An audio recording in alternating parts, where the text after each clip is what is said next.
kapuso! Ako po si Bianca Umali. At ako naman po si Miguel Felix. Malugod po namin inihahandog sa inyo ang pinakabagong epic drama serye ng GMA Network, ang Sahaya. Tungkol po ito sa tradisyon, kultura at buhay ng mga kababayan nating bansa. Mga kapuso abroad, panoorin ang latest episode sa GMA Pinoy TV. At ngayon, simulan na po natin ang pilot episode ng Sahaya.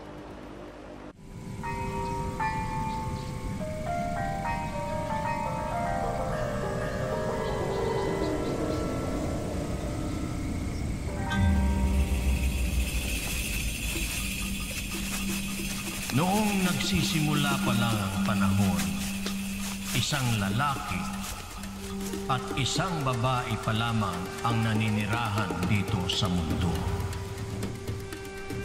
At sila ay nagkaroon ng 2 anak.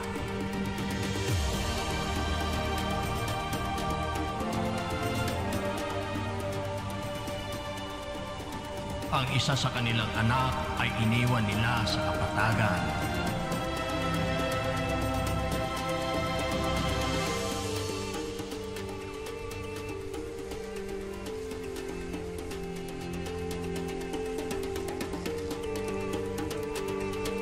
At sa batang ito, nagmula ang lahat ng mga taong isinilang at piniling manirahan sa lupa.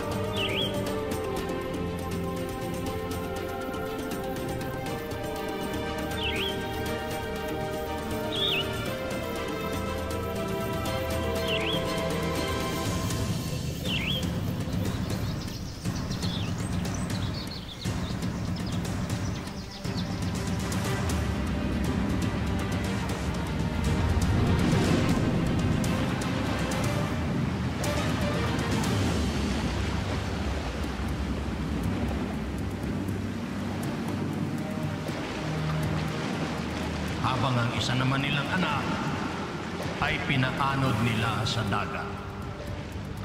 At sa ikalawang sanggol na ito, nagmula ang ating lahi. Sa kanya nanggaling ang ating mga sinaunang ombong.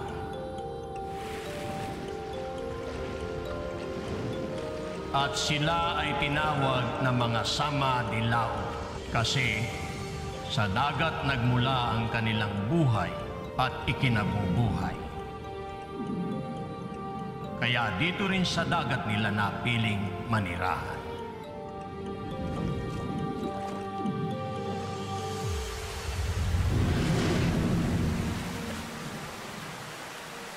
At yan ang kwento ng ating pinagmulan sa Sahaya. Kaya po pala sa dagat tayo nakatira, no? Yung Bulala. Hindi tayo mabubuhay dun sa kapatagan dahil hindi natin alam kung paano mamuhay dun para tayong mga isda na ikamamatay natin kapag tinanggal tayo dito sa tubig, sa dagat. Laleng ko, eskwela ka pa. Mag-ayos ka na. Go. Pwede po muna hindi ako mag-eskwela ngayon. Tulungan ko lang po si yung Bulala. Hindi. Papasok ka. Kailangan mo pumasok sa Haya. Go. Sa Haya, wag mo akong sisimulan, ha? Maski umiyak ka pa dyan, kailangan mo pa rin pumasok sa eskwelahan. Dapat matuto ka. May mapag-aralan ka. Ano? Sahaya, huwag na matigas ulo. Sundan mong ingina. Kailangan matuto ka rin ng mga paniniwala at pamamaraan ng ibang tao. Lalo na't parang pangarap ng iyong ina na mamuhay ka katulad ng mga taga-naninirahan doon sa kapatagan. Sige po. Na. Sana magpilitan pa tayo dito, dalawa.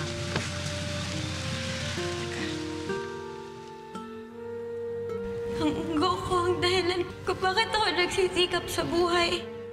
Siya ang mga sermon at mga paalala na naririnig ko para lang pilitin akong pumasok at para mahalin ko ang pag-aaral ko. At ang lahat po ng yun ay nagbunga na po ngayon. I am a living testament of my mother's love, devotion, sacrifices and commitment to my education. Go, pwede po ba kayong tumayo? Sige na, huwag na po kayong mahiya. Ladies and gentlemen, I would like you to meet Manisan, my mother. Kadalasan po, ang mga tulad namin, ang mga gaya ho namin na ang tawag po ninyo ay mga badyaw, ay hindi po nakakapag-aral dahil po sa kahirapan. Dahil po mas inuuna po namin ang paghahanap ng ikahahanap buhay po namin at ng aming makakain. Pero iba po ang nanay ko. Kinaya niya ang lahat. Pinotektahan niya ako. Inuna ho niya ang kapakanan ko kaysa sa sarili niya para lang bigyan ako ng magandang sukot. Go, ikaw ang dahilan kung bakit ako nagsisikap ngayon. Mahal na mahal kita, Unggo ko. Sana napapasaya ko kayo at ang lahat ng mga umbo natin. Unggo, para sa'yo ang karangalan na ito. Go.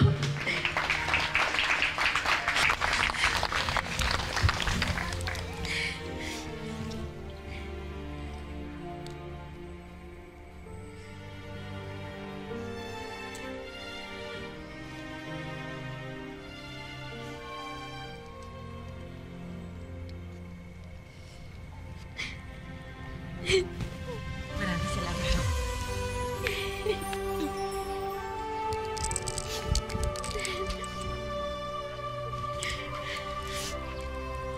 Maraming salamat po.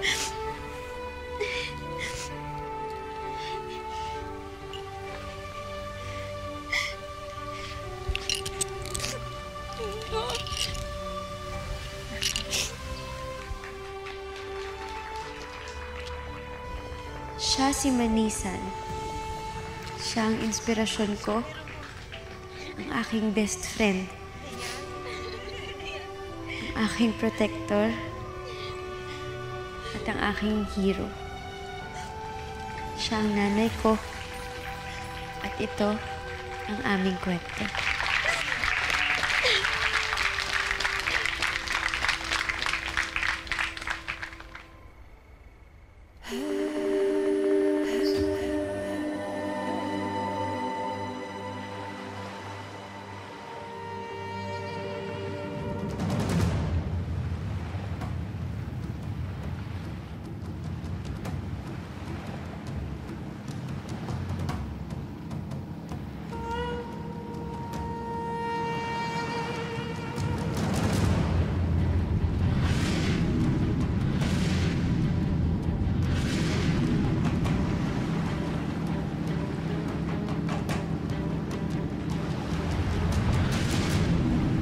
Padlima, ito na naman sila. Ang alam ko na kung anong mangyayari. Basta kahit anong mangyari, walang lalaban para hindi magkagulo. Manisan, anak, takbo mo yung sarili mo. Huwag mo silang titignan para hindi ka mapansin.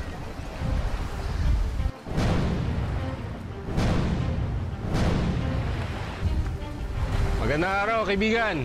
Ano bang atin?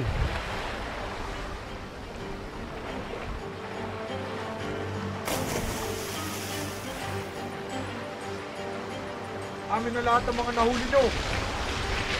Huwag na kayong umalab.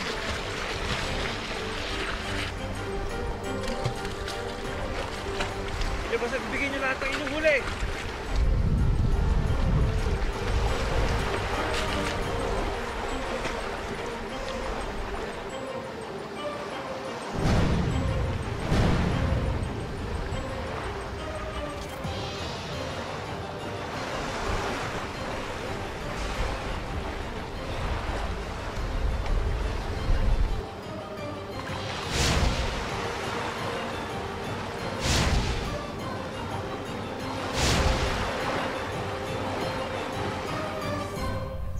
Tuhan na makapangyarihan, tulungan mo po kami.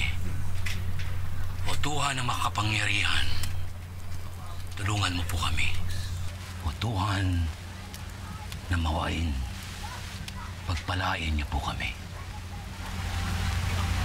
Ma, bakit po tayo nagdadasal sa Tuhan tsaka sa umbo? Ninakaw naman po yung mga isda natin. Bakit, Manisan? Sila ba ang nagnakaw ng huli natin? Bakit hindi po tayo nanlaban sa mga pirata? Para po alam nilang di nila tayo kayan-kayanan. Tapos gaganti sila. Pagkatapos ay gaganti ulit tayo. Hanggang sa lalaki ang gulo. Sobra-sobrang biyaya ng dagat para sa ating lahat. Kaya sama man o hindi, wala tayong kailangan nawayin. Minsan, yan, reklamador ka kasi. Officer mo lang katuloy.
Sila nandito?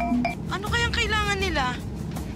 Mga kasama, katulad ng dati, tatanggapin natin sila bilang kaibigan. Kalma lang tayo lahat. Ano kayang kailangan nila sa atin? Ay na, mga rebelde! Anong meron? Hindi ko alam. Kalma lang tayo, kalma. Ayun na yung mga rebelde!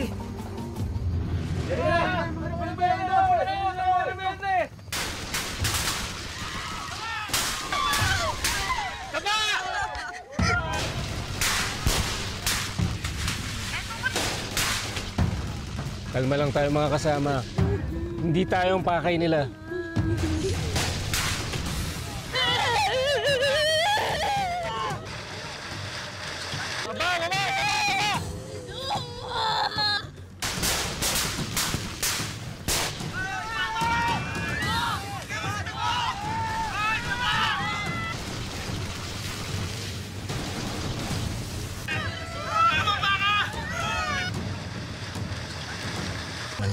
Huwag ka umiyak, huwag ka matakot. Makakaligtas tayo dito. Hindi tayo pababayaan ni Tuhan at saka ng mga ulo. Ito ang bangsa na ipinagmamalaki ng aking umbolala at kinalakihan ng aking unggo.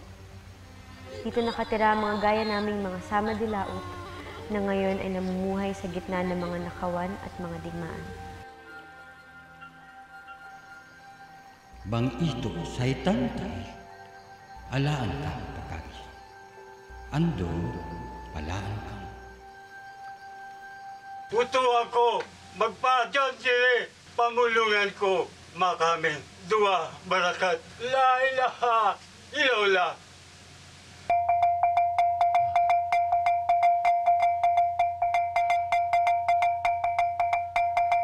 Kaka, anong ginagawa nila? Pag Jane, ang tawag sa ritual na yan ay onde. Ginagawa natin yan para itaboy ang masamang saitan.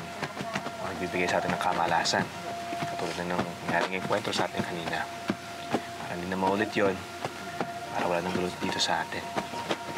Hindi ba, Manisan? Tama ang kakamo, Onde. Halika, tabi ka sa akin dito.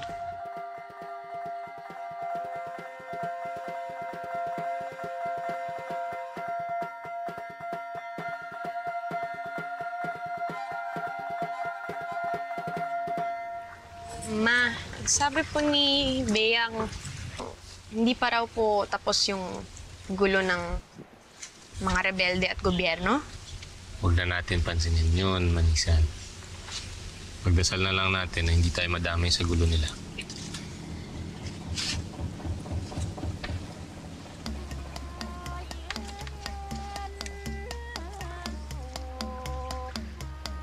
Bakit kasama ni Imam ang buong pamilya ni Arato?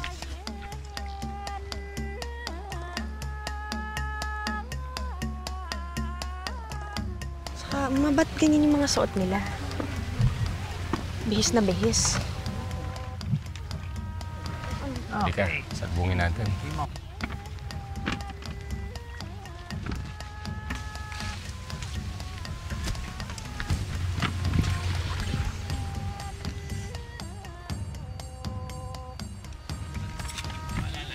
Malalay lang. Salamat.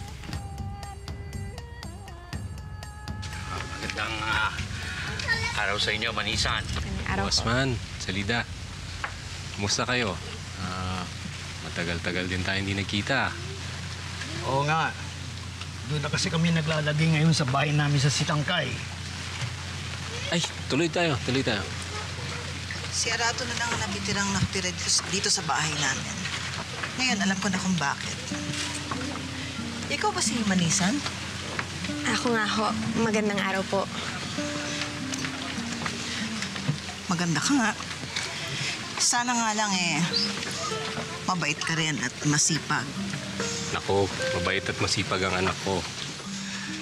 Ano bang sadya niyo? Bakit kayo nadalaw?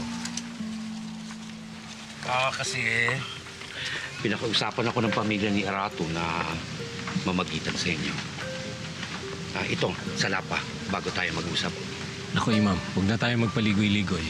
Ano ho bang pakay ninyo? Ang totoo niyan ay nagugustuhan ng anak ni Salida, itong si Manisan. Gusto ni Arato na maging asawang anak mo. Kaya pinag-uusapan nila akong mamagitan sa inyo.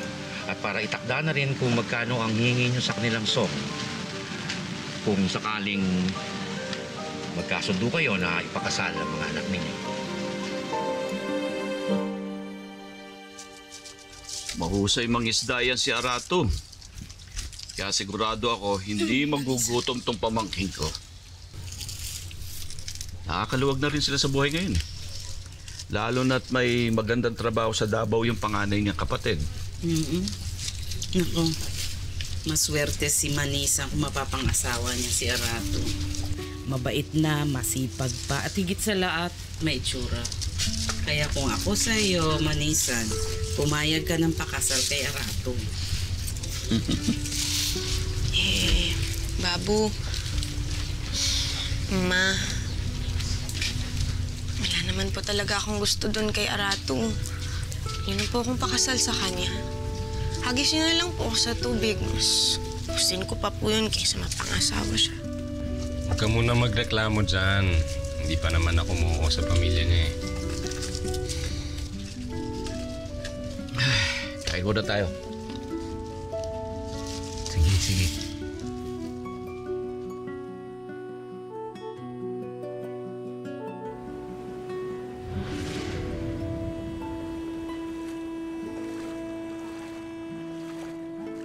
Alam mo, sana sinabi mo na sa pamilya mo eh. Yung totoong dahilan kung bakit ayaw mo pakasal kay Arato. Ayoko pong magsabi, Beyang. Hindi mo matatagong sikreto yan. Malalaman at malalaman yan ng uma mo at saka ng kampong natin.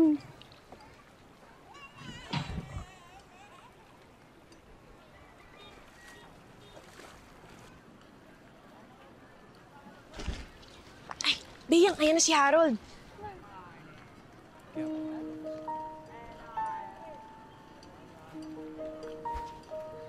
Yung mga paninda ko, ikaw na muna. At saka, kapag nakita mo yung uma ko, tsaka yung mga babo ko, huwag mo muna akong ibubuking, ha? Ayan, kasi naman, kung pinagtatapat mo na sa pamilya mo, yung karelasyon mo, di sana nga hindi ka nagtatago. Oo na, basta hanap din ako ng tiyempo. Huwag mo yung mga paninda ko, ha? Harold, ba't king ka lang? Akala ko mauna ka ditong dumating. Nag-extend kasi prof namin eh. Ano, tara na? Manisan! Mag-ingat ka, ha? Oo, pag may makakita sa'yo, lagot tayo sa uma mo, ha? Mga paninda ko, ha?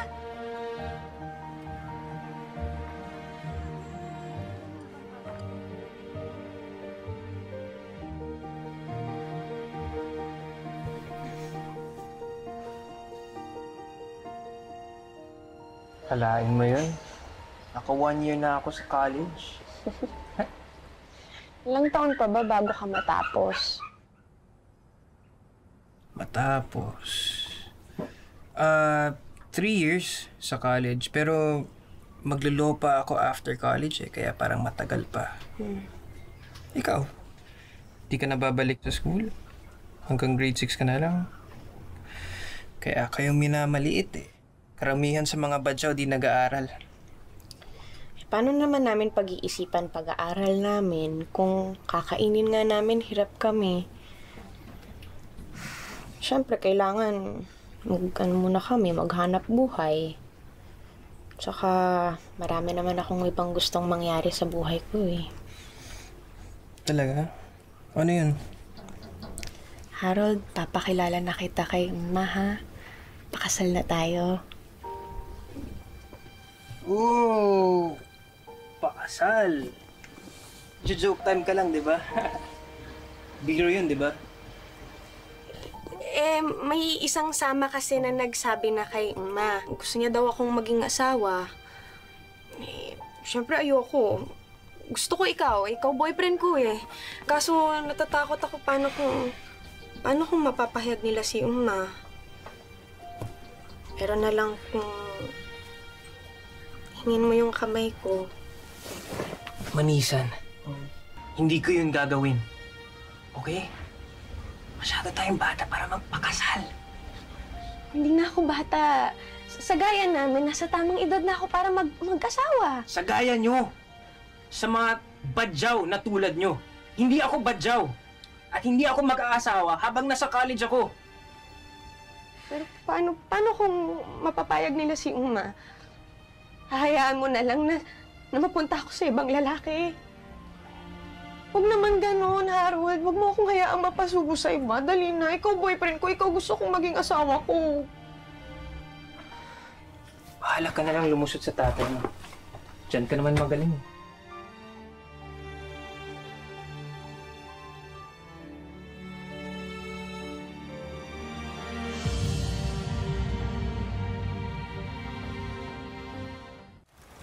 Galing pa ng Indonesia ito mga batik na ito at sutla na dala ko. Naku, ang gaganda naman itong mga to. Mamahalin. Ay, Manisan, buti tumating ka na. Kanina ka pa inaantay ni Salida. Magandang hapon po. Ang ganda-ganda talaga, oh. Pwede bang iwan mo muna kami at mag-uusap lang kami ng pamangkin mo? Oo naman. Manisan, pag kumulo yung tubig, ha, ipagtimpal lang mong ng kape si Salida.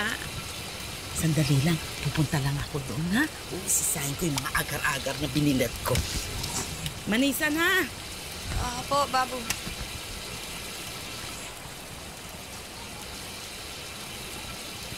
Manisan? Hayaan mo na yan.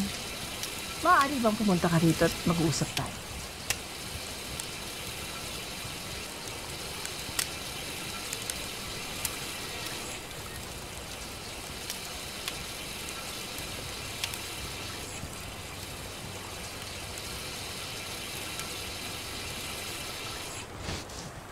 Alam mo ba, na itong mga mamahaling tela na ito, talaga namang bili ko pa nga galing ng Indonesia para kung sakali na papayag kang pakasalan ng anak ko. Ito sana ang bala kong gamiting telang pangtahi para sa wedding dress mo.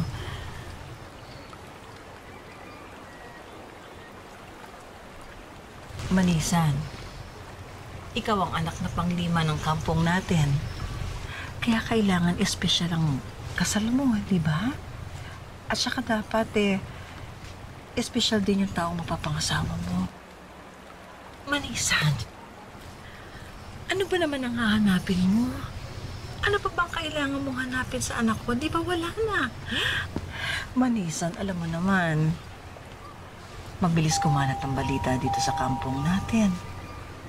Alam ng lahat na hiningi na ng pamilya ko ang kamay mo sa pamilya mo. Alam mo naman siguro yung pakiramdam nung napapahiya. Alam mo siguro yung pakiramdam nung nawawala ng mukha. Manisan, magagalit ako sa'yo. At magagalit din ako sa pamilya mo. Pero alam ko naman na hindi magtatagal at tatanggapin mo rin yung alok namin sa'yo. Di ba, Manisan?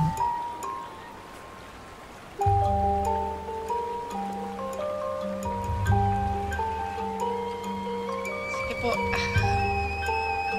Kumukulo na yung tubig. Pagtimpla ko na po kayo ng kape. Saglit lang po.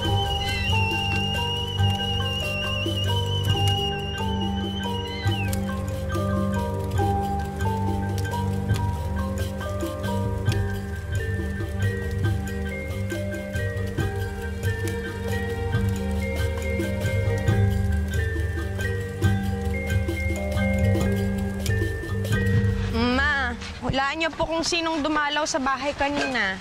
Sino? Si Babu Salida po. Pinipilit niya na akong magbigay ng sagot. Ayoko nga. Siyempre, no. Ano yun, madadaan nila tayo sa pera nila porque nakakaangat sila.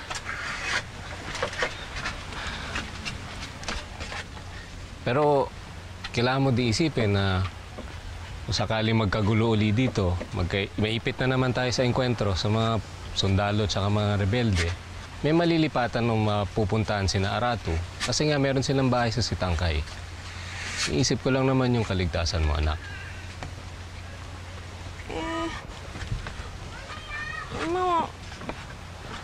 Hindi naman po ako mapapano hanggat kasama ko kayo, di po ba? Oo, pero kailangan mo pa rin ng lalaki na makakapag-alaga sa'yo at mabibigyan ka ng magandang buhay. Hindi ko po kasi talaga gusto si Arato. May iba po kasi akong gustuhang lalaki.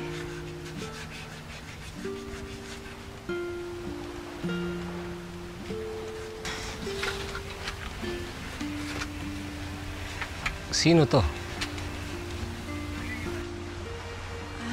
Bakit parang ngayon ko lang nalaman? Hindi po kasi siya tulad natin. Hindi po siya sama. Tsaka po,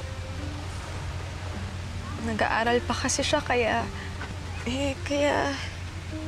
hindi pa po siya handang pakasalan ako. Ipakilala mo sa akin yung lalaking yan. Kahit sino pa siya. Dalhin mo siya dito kahit di pa kayo magpakasal.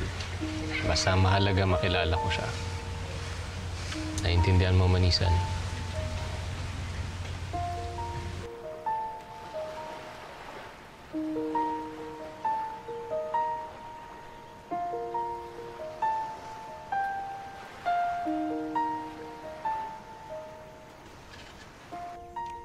Dali, Beyang. Ito na yun.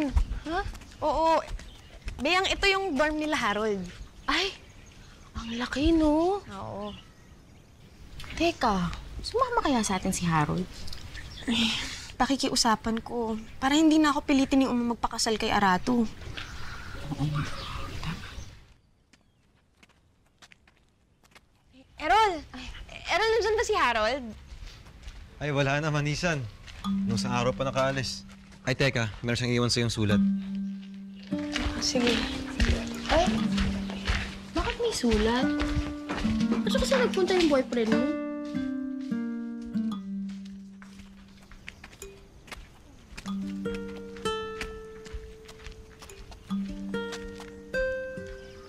Oh. Marunong ka magbasa, no? Sandali. Ano tingin mo sa amin? Ignorante? Nakapag-aral kaya kami ni Manisa, no? Hanggang grade 6. Sige, salamat, Errol. Sige, sige.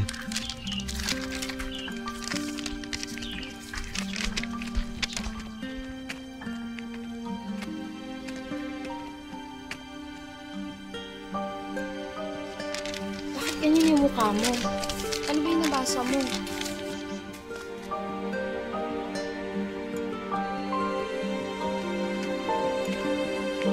Manisan! Manisan! Manisan, bakit ba? Sagutin mo naman ako, uy. Ano ba talaga sinabi ni Harold sa sulat? Ayaw niya na. Ayaw niya na. Umalis na siya. Hindi na daw siya babalik. Huwag ko na rin daw siyang hanapin. Wala na talaga, Beyang. Nakasan niya na ako. Ano ko yun? Akala ko mahal niya ako.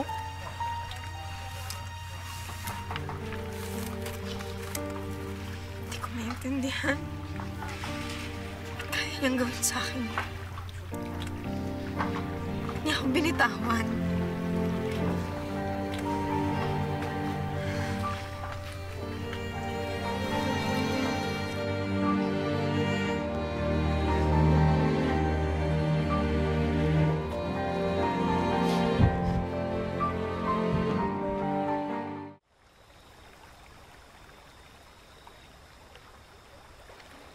Ano nangyari dun sa tinatawag mong boyfriend, anak?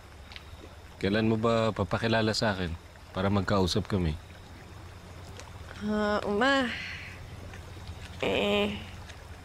Hindi pa ako kasi kami nag-uusap eh. Paano hindi pa kayo nagkakausap? Di ba usapan natin, papakilala mo? Kalimutan niyo na lang ho yung mga sinabi ko sa inyo dati. Wala na po yung taong yun.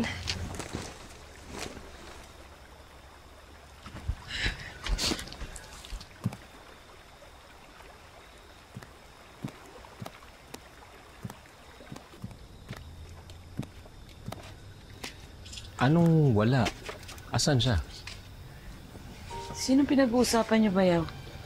Ano ba talaga nangyari dun sa lalaking sinasabi mo?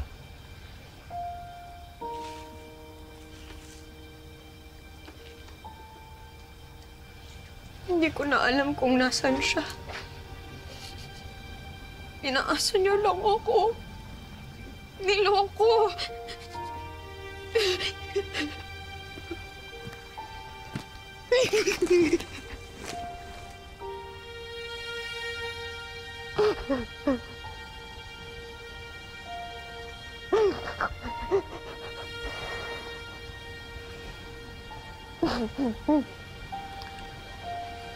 Hayaan mo na. Hindi siya para sa'yo. Hindi siya gaya natin, kaya di talaga uubra. Hindi tulad ni Arato na katulad natin. Maniwala ka sa akin, anak. Magiging maayos na asawa siya. Kasi alam ko na katulad ko, hindi ka niya paiiyakin kahit kailan.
na ang lahat ng song na hinihingi ng pamilya ninyo kapalit ng pagpapakasal ni Manisan kay Arato.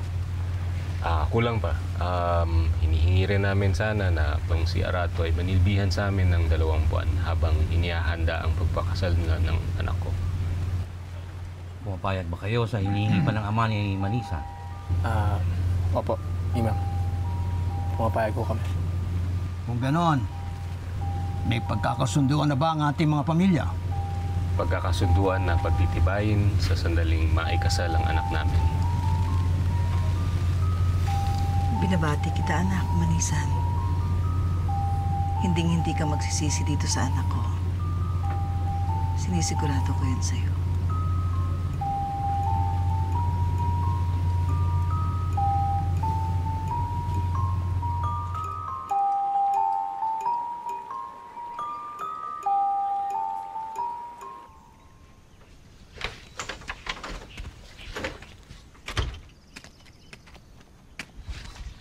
Harold? Oh, Manisan.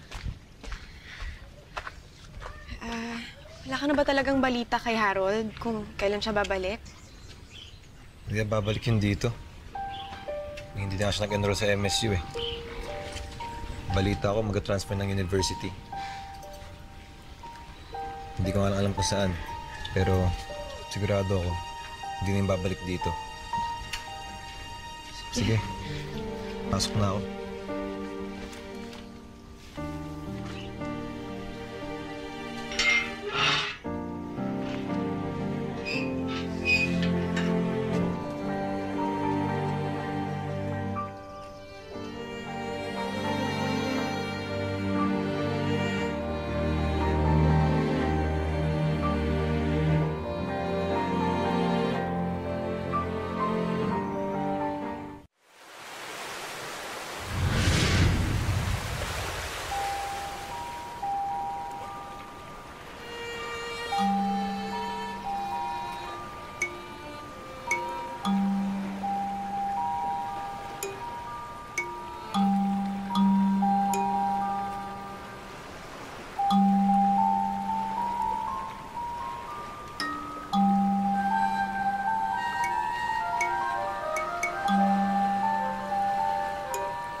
Sayang at wala dito ang iyong ina.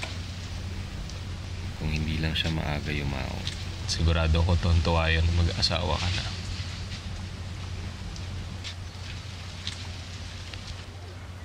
Ibibilin lang ako, ha? Maging ulirang asawa ka. Mapagmahal, malambing. Huwag mo sisigawan si Arato para hindi mabwisit sa'yo yun. Para di ka iwan, ha? Ingatan mo ang dangal ng asawa mo. Huwag kang gagawa ng nakakahiya o kahihiyan ni Arato para hindi siya mawalan ng mukha sa lahat. At para na rin sa akin bilang ama mo. Opo, Uma. Basta po kahit sino maging asawa ko, hindi kayo mawawala sa tabi ko, ha? Hindi naman siguro mangyayari yun hanggat buhay ako.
Ang Panday! Haliw kayo! Panday, tingnan mo nga ito! Baka naman kung napano manugang ko, tingnan mo! Ano nangyari sa kanya?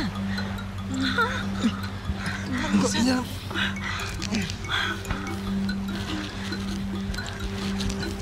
Nisan?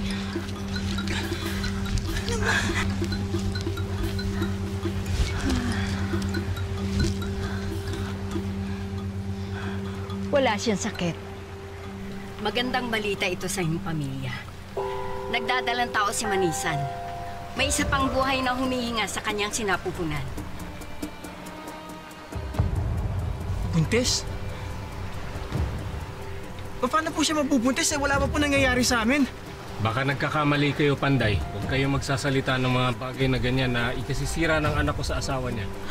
Panglima, mahaba ng eksperyensya ko sa panggagamot at pagpapaanak.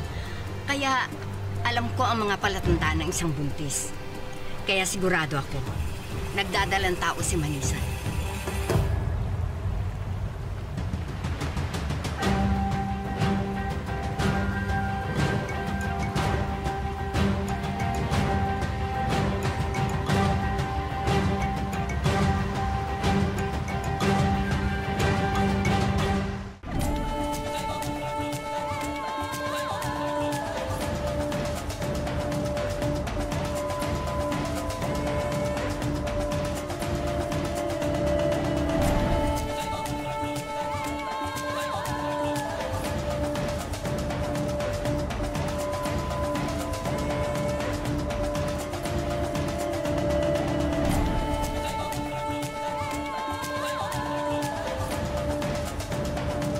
Tinabitin naman. Ikaw na sa tingin mo, ano mangyayari kay Marisa? Para sa akin, parang ngayon pala magsisimula yung mga pagsubok na harapin niya at isahaya. Sana makayanan nila. Mga kapuso, sana po ay nagustuhan po ninyo ang aming episode ngayon. At para naman po sa mga kapuso namin abroad, panoorin po ninyo ang mga susunod pang episodes ng Sahaya sa GMA Pinoy TV. Just click here.